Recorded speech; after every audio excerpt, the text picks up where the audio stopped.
The warm July morning started like any other day at Buckingham Palace. Tourists from around the world gathered in growing numbers, their cameras ready to capture the iconic Queen's Guards in their ceremonial uniforms. Among the crowd was Margaret Thorne, a 45-year-old real estate agent from Dallas, Texas, who had been making waves on social media for all the wrong reasons during her European vacation. Margaret stood out from the other tourists, not just because of her flashy designer outfit and oversized sunglasses, but because of the way she carried herself. Her perfectly styled blonde hair and manicured nails suggested someone used to getting her way. She had already caused scenes at 3 different restaurants in London over the past 2 days, demanding to speak to managers about what she called unacceptable European service standards. As she pushed her way through the crowd, her daughter Jessica, a 16-year-old who had perfected the art of looking embarrassed, trailing behind her. "Mom, please," Jessica whispered. "Can we just take normal photos like everyone else?" Margaret ignored her daughter's plea, her attention fixed on the stoic guard standing perfectly still in his post. The guard, Private James Wilson, was a 23-year-old soldier who had earned his place in the Queen's Guard through years of dedicated service. His bearskin hat stood tall and proud, a symbol of centuries of tradition. The morning sun beat down on the gathering crowd as Margaret made her way to the front. She held her phone out, trying to get the perfect selfie angle with the guard in the background. Other tourists watched with growing unease as she crossed the rope barrier, clearly marked with "Do Not Cross" signs. "Excuse me," she called out to Private Wilson, her voice carrying that particular tone that service workers had come to dread. "Hey, you in the funny hat, I'm talking to you." Private Wilson remained motionless, as his training required. His eyes stayed fixed forward, though he was acutely aware of the situation developing beside him.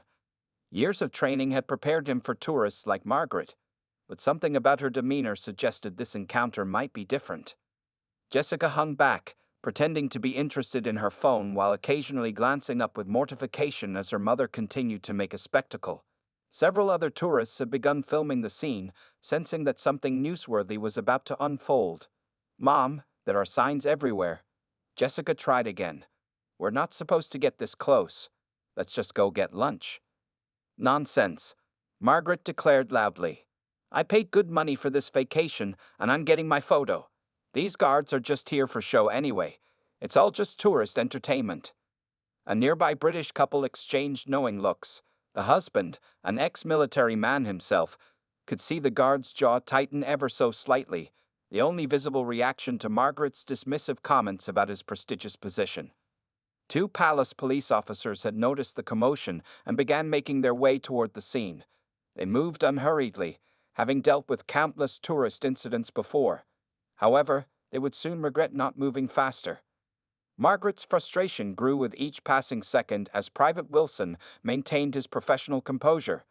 Her face flushed red, matching her designer handbag, as she realized she wasn't getting the attention she demanded. "Do you know who I am?" she began, pulling out her phone to start recording. "I have over 10,000 followers on Instagram, and they're going to hear about how badly I'm being treated."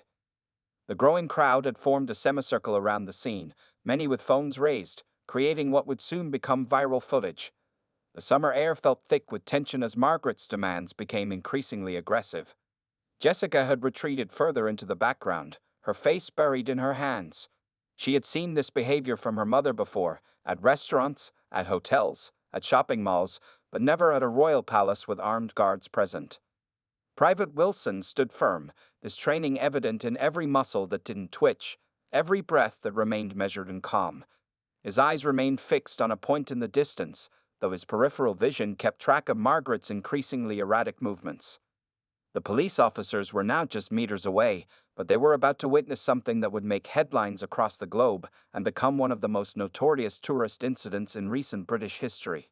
Margaret Thorne was about to cross a line that couldn't be uncrossed, and her actions in the next few moments would change her life forever.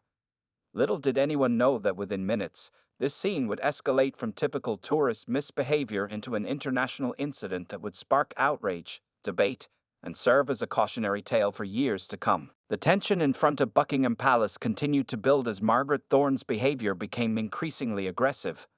The 2 approaching police officers quickened their pace when they saw her step even closer to Private Wilson, now barely a foot away from him. I'm going to count to 3, Margaret announced loudly, holding her phone up to film the guard's face. If you don't smile and say hello, I'm going to make sure everyone knows how rude the British guards are to paying tourists. The crowd had grown larger now, with several tour groups stopping to watch the scene unfold. Japanese tourists whispered behind their hands, a group of Italian teenagers pointed their cameras, and a British school group on a field trip stared in horror at the American woman's behavior. 1. Margaret began counting, her voice rising. Private Wilson remained perfectly still, though a small bead of sweat now rolled down his temple under the heavy bearskin hat. The summer heat was intense, and his thick ceremonial uniform wasn't making things any easier. 2. She continued, moving even closer.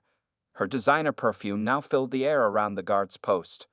Jessica, her daughter, had retreated to a nearby bench and was pretending to be deeply interested in a tourist map of London, though her hands were shaking. Before Margaret could reach 3, a new voice cut through the tension. "Ma'am, step away from the guard immediately."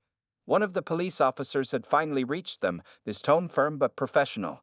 His name tag read Officer Bennett, and he had dealt with difficult tourists before, but something in Margaret's eyes told him this situation was different. Instead of complying, Margaret turned her phone toward Officer Bennett. "Oh, look who finally decided to do their job. Are you going to tell your toy soldier here to stop being so rude to visitors?" Officer Bennett's partner, Officer Chen, positioned herself between Margaret and the guard. "Ma'am, this is your final warning. Step back behind the barrier, or we will have to escort you from the premises." The crowd had grown silent, phones recording every moment. The only sounds were the distant traffic, the flutter of pigeons' wings, and Margaret's increasingly loud protests. "Don't you dare threaten me." Margaret's face had turned a deeper shade of red. "I'm an American citizen. You know how much money we bring to your country. Without tourists like me, you wouldn't even have jobs." A group of veterans who had been watching the changing of the guard ceremony nearby shook their heads in disapproval. One of them, an elderly man with a chest full of medals, muttered, "In my day, this would never have been allowed to happen." Jessica finally gathered enough courage to approach her mother again. "Mom, please," she begged, her voice barely above a whisper. "You're making a scene. Let's just go." But Margaret was beyond reasoning. The combination of jet lag, the heat, and her own entitled nature had created a perfect storm. She pulled out her tourist guidebook and began waving it around. "It says right here that these guards are a tourist attraction. That means they work for us, for the tourists." Officer Bennett stepped closer, his hand now resting on his radio. "Ma'am, the Queen's Guard are active duty soldiers. This is not a theme park, and they are not here for entertainment. This is your absolute final warning." The atmosphere grew heavier with each passing second. Private Wilson maintained his composure, but those close enough could see his knuckles whitening as he gripped his rifle more tightly. His training had prepared him for many situations, but this was pushing the limits of his patience. Several people in the crowd began shouting at Margaret to back off, while others encouraged her, creating a chaotic chorus of voices. The police officers exchanged worried glances, knowing that the situation was rapidly spiraling out of control. Margaret's response to the growing criticism was to become even more defiant. She pulled out a water bottle from her designer bag and took a long drink, deliberately letting some water spill near the guard's highly polished boots. "What are you going to do about it?" she taunted, her voice taking on a sing-song quality that made even the most patient observers cringe. "These guards can't move, can't speak, can't do anything. They're just decorations." As those words left her mouth, Margaret made a decision that would soon make international headlines and change her life forever. Her hands moved toward the guard's bearskin hat, and the crowd collectively held its breath, knowing they were about to witness something unprecedented. The stage was set for what would become one of the most notorious tourist incidents in London's recent history. What happened next seemed to unfold in slow motion. Margaret's manicured fingers reached up toward Private Wilson's bearskin hat, and several gasps echoed through the crowd. Officer Bennett's shout of "Stop" came too late. With one swift motion, Margaret grabbed the ceremonial bearskin hat and yanked it off Private Wilson's head. The sacred military headpiece, weighing nearly 2 pounds and worth thousands of pounds, tumbled through the air. Private Wilson's perfectly groomed hair was exposed to the summer sun as his hat hit the ground with a dull thud. For a split second, everything went silent. Even the pigeons seemed to stop cooing. Jessica let out a horrified scream. "Mom, no." But it was drowned out by what happened next. Margaret, caught up in her moment of defiance, did the unthinkable. She brought her expensive designer boot down hard on the bearskin hat, grinding it into the pavement. "There," she shouted triumphantly. "Now you have to pay attention to me." The reaction was immediate and overwhelming. Private Wilson, trained for such emergencies, immediately stepped away from his post and raised his rifle to a defensive position, shouting in a commanding voice, "Step back, you are detained." The crowd erupted in chaos. Hundreds of phones captured the moment as both Officer Bennett and Officer Chen rushed forward. Other guards from nearby posts converged on the scene, their boots thundering against the pavement. "You're under arrest," Officer Bennett announced, quickly securing Margaret's arms behind her back with handcuffs. She struggled and screamed, her designer sunglasses falling to the ground and cracking. "You can't arrest me," Margaret shrieked, her perfectly styled hair now disheveled. "I'm an American citizen. This is assault. I'll sue all of you. Do you know who my lawyer is?" Jessica stood frozen in horror, tears streaming down her face. A kind elderly British woman put an arm around her shoulders, trying to comfort the mortified teenager. There, love. It's not your fault," she said softly. More police vehicles arrived within minutes, their sirens cutting through the chaos. The damaged bearskin hat was carefully retrieved by another guard, who examined it with a grim expression. The hat, a symbol of centuries of military tradition, showed visible signs of damage from Margaret's attack. Tourist groups were quickly moved back by additional security personnel who had arrived on the scene. Many continued filming as Margaret was led to a waiting police car, still shouting about her rights and demanding to speak to the American embassy. "This hat is over 200 years old," one of the senior guards explained to the officers documenting the damage. "It's not just a piece of uniform, it's a historical artifact." His words were captured by dozens of phones and would later be quoted in news headlines worldwide. Private Wilson, now wearing a replacement hat brought by his colleagues, gave his initial statement to the police. His calm professionalism, even after such a direct assault on his uniform, earned him respect from everyone present. "I followed protocol," he stated simply. The suspect presented a direct threat to Crown property and personnel. Margaret's bag was confiscated as evidence, her designer items catalogued by efficient police officers. Her phone, still recording, was sealed in an evidence bag, its footage soon to become crucial evidence in her upcoming legal proceedings. Jessica, still being comforted by bystanders, was allowed to make a phone call to her father back in Dallas. "Dad," she sobbed into the phone, "Mom's been arrested. She attacked a guard at Buckingham Palace. It's really bad." News vans began arriving at the scene, their reporters already crafting headlines about the American tourist who dared to assault a Queen's Guard. Social media was exploding with videos of the incident, each from a different angle, showing Margaret's actions in crystal clear detail. As Margaret was driven away in the police car, still protesting loudly, Officer Chen turned to her partner and sighed. "In 15 years on this beat, I've never seen anything quite like this." The damaged bearskin hat was carefully wrapped and taken away for assessment by military specialists. The incident had lasted less than 5 minutes, but its consequences would echo for months to come. Margaret Thorne had just earned herself a place in the history books, though not in the way she had imagined when she woke up that morning. The sunny London day continued, tourists still took their photos, and the guards resumed their posts. But the atmosphere had changed, a line had been crossed, and everyone knew that Margaret Thorne's actions would serve as a cautionary tale for years to come. Inside the London police station, Margaret Thorne sat in an interrogation room, her designer outfit now wrinkled and her makeup smeared from crying. The reality of her situation was finally starting to sink in. Gone was her earlier bravado, replaced by a growing sense of dread. Detective Sarah Mills placed a cup of water in front of Margaret and took a seat across the table. "Mrs. Thorne, do you understand the seriousness of what you've done?" she asked, her voice firm but professional. "Assaulting a member of the Queen's Guard and destroying a historical military uniform piece are serious offenses in the United Kingdom." Margaret's lower lip trembled. I just wanted a photo," she whispered, her voice hoarse from all the screaming earlier. They weren't paying attention to me. In another room, Jessica sat with a social worker, still trying to reach her father in Dallas. The time difference meant it was the middle of the night there, but this couldn't wait. When she finally got through, her father's sleepy voice turned alert as she explained the situation. "Your mother did what?" Richard Thorne's voice echoed through the phone. "Stay where you are, sweetheart. I'm booking the next flight to London." Meanwhile, the incident had exploded across social media. Hashtag Buckingham Karen was trending worldwide, with millions of views on various videos of the incident. News channels were already running the story, showing clips of Margaret's assault on the guard's hat on repeat. Back at Buckingham Palace, military historians were carefully examining the damaged bearskin hat.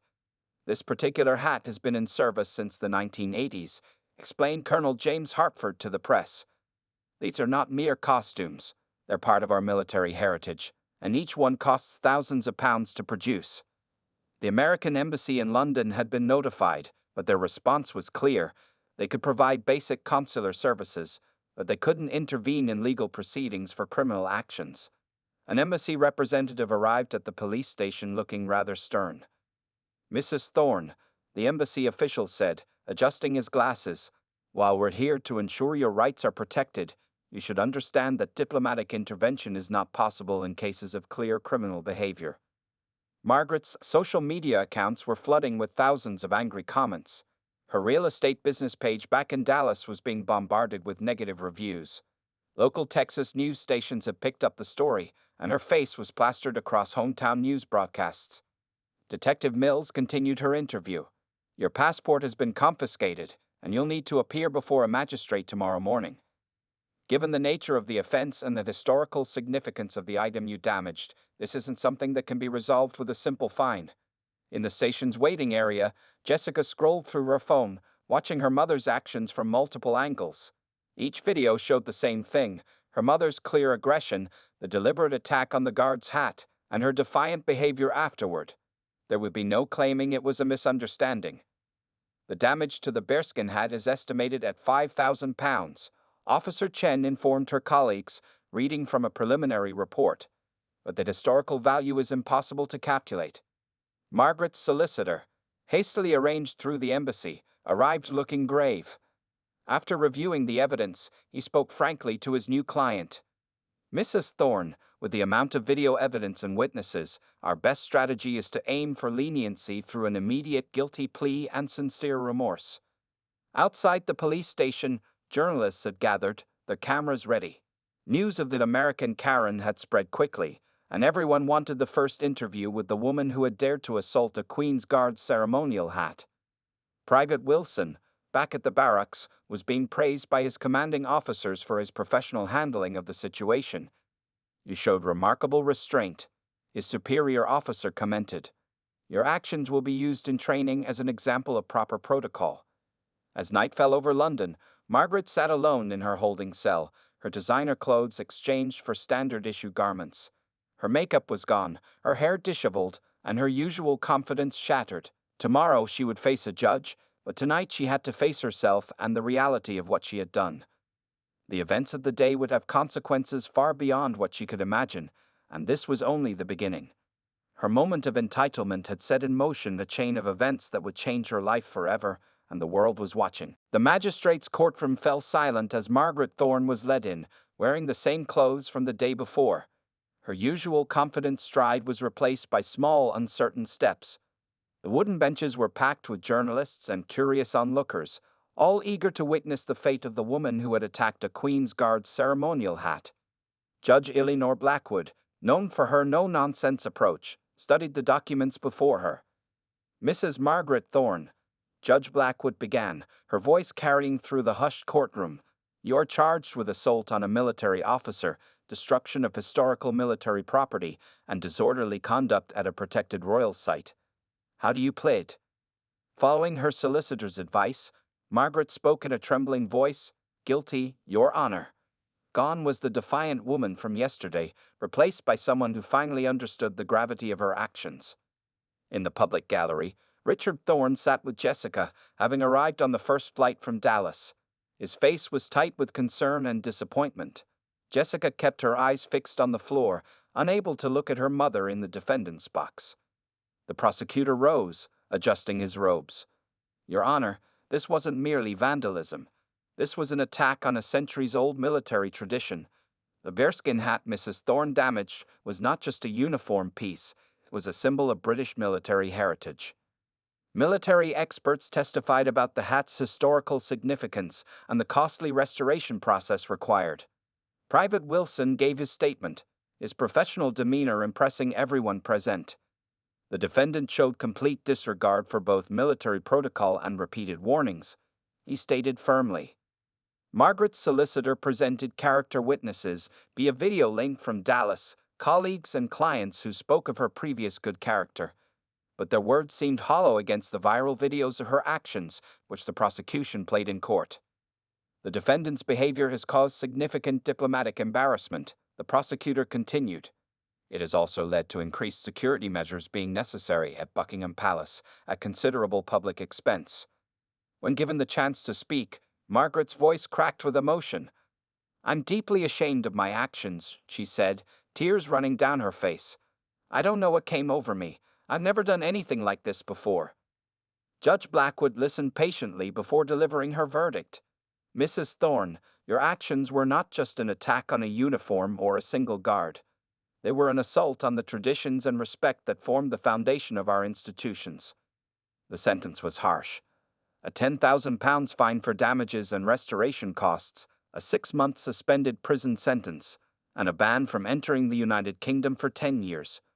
Margaret swayed slightly as she heard the punishment, gripping the edge of the dock for support. Outside the courthouse, protesters held signs reading, "Respect our guards," and "Entitled tourism must stop." News cameras captured every moment as Margaret was led to a waiting car, her face hidden behind large sunglasses. Richard Thorne spoke briefly to reporters. My wife's actions were inexcusable. We will accept the consequences and make full restitution. Jessica stood beside him, silent and red-eyed.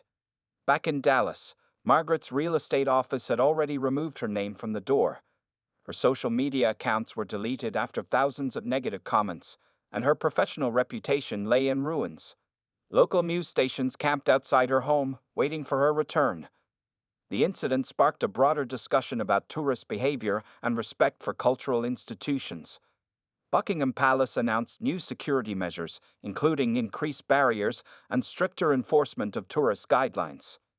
Private Wilson received commendations for his handling of the situation, and videos of his professional response were incorporated into military training materials. The damaged bearskin hat was sent to specialized restorers, though experts said it would never be quite the same. As Margaret prepared to leave London, her passport stamped with the 10-year ban, she was a changed woman. The entitled tourist who had arrived just days ago was gone, replaced by someone who had learned a very public and expensive lesson about respect and consequences. Jessica and Richard packed their bags in silence. Their family vacation turned into an international incident. The British tabloids had dubbed it the hat attack that shook the palace, and Margaret knew the story would follow her home to Texas. The sun set over London as their car headed to Heathrow Airport, leaving behind a changed city where tourist barriers stood a little higher and guards stood a little more alert, all because of one woman's moment of entitlement that had cost her everything. Back in Dallas, Texas, the Thorne family's return was anything but quiet. News vans lined their suburban street, and photographers camped outside their gated community. The story had grown beyond a simple tourist incident. Margaret sat in her home office, staring at her computer screen in horror. The video of her attacking the Queen's Guard's hat had reached over 50 million views. Late-night comedy shows had turned her into a punchline, with hosts doing exaggerated impressions of her "I'm an American citizen" rant. "Mom," Jessica called from the living room. "You're trending again." She held up her phone, showing a new wave of memes featuring her mother's face photoshopped onto various historical figures' heads. The internet had dubbed her the Hat Karen, and the nickname was sticking. The professional fallout was severe. The real estate agency where Margaret had worked for 15 years released a public statement. "We have terminated our association with Mrs. Thorne. Her actions do not reflect our company's values." Her sales awards and photos had already been removed from their office walls. Local community organizations began distancing themselves. The country club where she had served on the board sent a terse email requesting her resignation. The PTA at Jessica's school suggested it would be best for everyone if she stepped down from her volunteer positions. Richard Thorne, usually his wife's strongest defender, struggled to support her through the crisis. "The phone hasn't stopped ringing," he told her, rubbing his temples. "The press wants interviews, old clients are calling to express their disappointment, and our lawyers say this could affect business for years." Margaret's social circle rapidly shrank. Friends stopped returning her calls, lunch dates were cancelled, and her carefully curated social media presence lay in ruins. Her Instagram account, once filled with luxury vacation photos and real estate success stories, was now bombarded with hat emojis and angry comments. The British media continued to follow the story. Documentary crews requested interviews, promising to tell her side of the story, but her lawyers advised against it. "Any statement you make now could be used against you in civil suits," they warned. Jessica faced her own challenges at school. Other students whispered and pointed, some even wearing T-shirts with screenshots from the viral video. The teenager's counselor suggested she might want to consider changing schools for the next term. One morning, Margaret found a package on her doorstep. Inside was a cheap plastic toy soldier's hat with a note reading, "Missing something." The local police advised her to install security cameras after similar incidents of harassment. The financial impact was staggering. Beyond the court-ordered fines and legal fees, Margaret's income had disappeared overnight. Potential clients in the real estate market wanted nothing to do with the hat attack lady. Even her previous clients were listing their properties with other agents. Richard's business partners expressed concerns about association with the scandal. "It's not personal," they told him, "but we have to think about our reputation." His own career, built over decades, was showing cracks from the fallout of his wife's actions. Online, Margaret became the subject of academic discussions about privilege and entitlement. Social scientists wrote articles analyzing her behavior, and cultural critics used her as an example of ugly American tourism. Her actions were being taught in university classes about cultural sensitivity and respect. The British Embassy in Washington, D.C. used footage from the incident in a new tourism campaign about respecting cultural institutions. "When visiting the UK, remember, our traditions are not your photo opportunities," the tagline read, though it didn't name Margaret directly. Late one night, as Margaret sat alone in her kitchen, she found a comment thread discussing her case.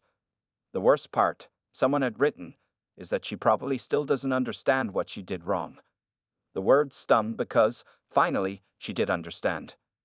Jessica found her mother crying at the kitchen table. "Mom," she said softly, "maybe we should think about moving. Start fresh somewhere else." It was the first time they'd really talked since London. The incident had become more than just a viral moment or a legal case. It was a turning point in their lives. The comfortable, privileged existence they had known was gone, replaced by something harder and more humble. As autumn approached, the media attention began to fade, but the consequences remained. Margaret Thorne had become a permanent part of internet culture, a name synonymous with entitlement and its price.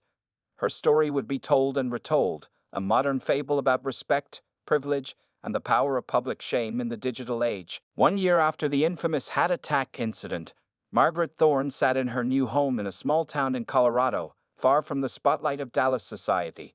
The modest house was nothing like her former mansion, but it represented something more valuable: a fresh start.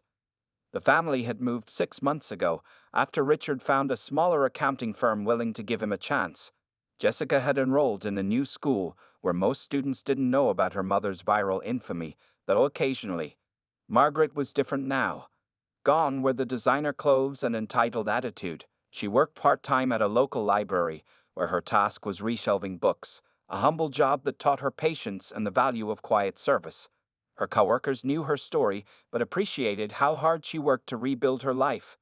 "The incident changed me," she told her therapist during their weekly session. "I had to lose everything to understand what really mattered." The therapist nodded, noting how far Margaret had come from the woman who once screamed about her rights outside Buckingham Palace. The viral videos still circulated occasionally, usually with captions like "Never Forget" or "Classic Karen Moment," but Margaret had learned to live with her past. She used her experience to help others, speaking at community centers about the dangers of entitlement and the importance of respecting other cultures. Private Wilson, the guard whose hat she had attacked, had been promoted and now helped train new recruits. He never mentioned Margaret by name in his lectures, but he used the incident to teach about maintaining composure under pressure. The restored bearskin hat was displayed at the Guards Museum, with a small plaque describing its significance in modern military history. Jessica had found her voice through the experience. She started a social media campaign called Respect Across Borders, encouraging young travelers to learn about and honor local customs. Her TikTok videos about cultural sensitivity gained a following, turning her family's shame into something positive. Richard and Margaret's marriage had survived, though changed. Their date nights now consisted of home-cooked meals and walks in their new neighborhood rather than expensive restaurants. They had learned to talk openly about their feelings and face problems together instead of hiding behind wealth and status. One morning, Margaret received an unexpected email from a British documentary filmmaker. Unlike the sensational request she received immediately after the incident, this one was different. They wanted to include her story in a series about personal transformation and redemption. After careful consideration and family discussion, Margaret agreed to be interviewed. She spoke honestly about her actions, taking full responsibility without excuses. "I was the worst kind of tourist," she admitted on camera. "I thought money and privilege meant I could disrespect centuries of tradition." The documentary aired in both the UK and US. While some viewers remained critical, many were moved by Margaret's genuine remorse and efforts to change. Comments on social media showed a shift in public opinion. Everyone deserves a second chance if they truly learn from their mistakes. Back in London, the incident had led to positive changes. New educational programs for tourists were implemented, focusing on cultural respect and understanding. The Queen's Guards, while still maintaining their stoic tradition, were better protected from over-enthusiastic visitors. Margaret's 10-year ban from the UK remained in place, but she had written a formal letter to the British authorities expressing her remorse and detailing her efforts to make amends. She didn't ask for the ban to be lifted. Accepting it was part of her journey toward redemption. The Thorns had less money now, but they had found something more valuable: authenticity. Their relationships were stronger, their conversations more meaningful, and their understanding of privilege and responsibility much clearer. On the anniversary of the incident, Margaret sat with Jessica in their small backyard. "Do you think we'll ever be completely past it?" Jessica asked. Margaret smiled softly. "I don't think we're supposed to be completely past it," she replied. "Sometimes our worst moments become our best teachers." As the sun set over their new hometown, Margaret reflected on how far she had come from that hot summer day in London. Her viral moment of shame had transformed into a journey of personal growth, a story of how hitting rock bottom could lead to genuine change.